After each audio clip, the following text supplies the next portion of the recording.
Korea ချွေးမတွေကလေရောက်ခမတွေနဲ့အတူမနေကြဘူးနော်တတ်စီနေကြတယ်အများစုပေါ့တချို့တလေကတော့အတူတူနေကြတာတော့ရှိတယ်အဲ့ဒါတော့ရှားတာပေါ့နော်သူတို့ကမင်္ဂလာမဆောင်ခင်ကလေးကနေအိမ်ရှာထားပြီးသားအဲကြောင့်မင်္ဂလာဆောင်ပြီးတာနဲ့တတ်စီနေတယ်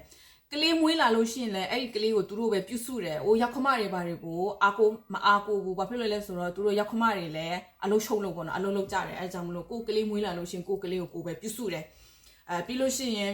ကျမစဉ်းစားကြည့်တာပေါ့သူတို့ဘာဖြစ်လို့ရောက်ခမအချွေးမနဲ့အတူတူမနေတာလဲဆိုတာတော့အကြောင်းရင်းတော့ကျမတို့တေချာမသိပေမဲ့လည်းကျမစဉ်းစားကြည့်တဲ့အခါမှာဆိုရင်လေအခုခေတ်ဒီကိုရီးယားရဲ့တိုက်ခန်းဆိုတာက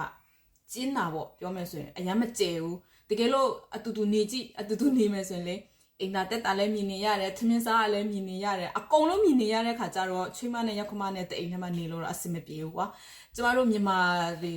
မှာဆိုရင်အိမ်အကြီးကြီးလုံးချင်းအိမ်အကြီးကြီးထဲမှာလေအပေါ်ထပ်မှာရောက်ခမတွေနေပြီးတော့အောက်ထပ်မှာချွေးမနေအဲ့လိုမျိုးနေရင်တော့အဆင်ပြေကောင်းပြေမှာပေါ့ဒါပေမဲ့ကိုရီးယားမှာဆိုရင်တော့တိုက်ခန်းကအရင်မကျဲတဲ့အတွက်ကြောင့်မို့လို့အတူတူနေမယ်ဆိုရင်အကုန်လုံးမြင်နေရတဲ့အတွက်ကြောင့်မို့လို့အဆင်မပြေတော့ဘူးပေါ့နော်အခုခေတ်ချွေးမတွေကမင်္ဂလာဆောင်မယ်ဆိုရင်တောင်မှလေအမျိုးသားဘက်ကပဲ